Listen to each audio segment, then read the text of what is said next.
Kronologi jasad ibu dan anak ditemukan di bekas asrama Polri.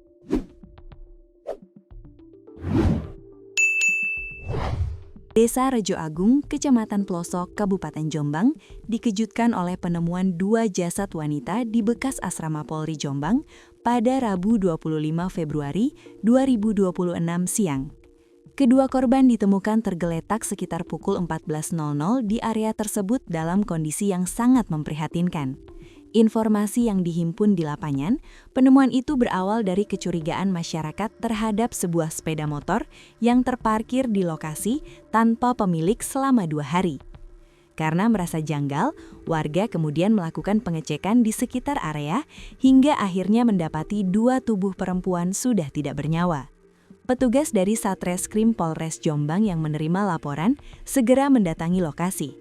Garis polisi dipasang untuk mengamankan tempat kejadian perkara, sementara tim melakukan olah TKP dan mengumpulkan sejumlah barang bukti. Kasat Reskrim Polres Jombang, AKP Dimas Robin Alexander, mengatakan pihaknya menemukan beberapa benda yang diduga berkaitan dengan peristiwa tersebut. Salah satunya adalah botol berisi cairan yang dicurigai sebagai bahan bakar minyak. Di lokasi kami menemukan sejumlah barang bukti, termasuk botol yang diduga berisi BBM.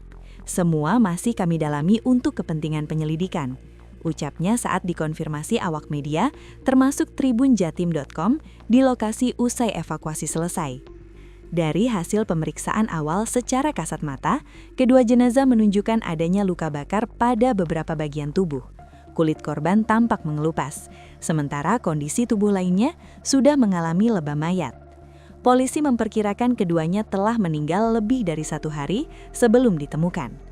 Meski demikian, kepolisian belum dapat memastikan penyebab pasti kematian maupun kemungkinan adanya unsur tindak pidana.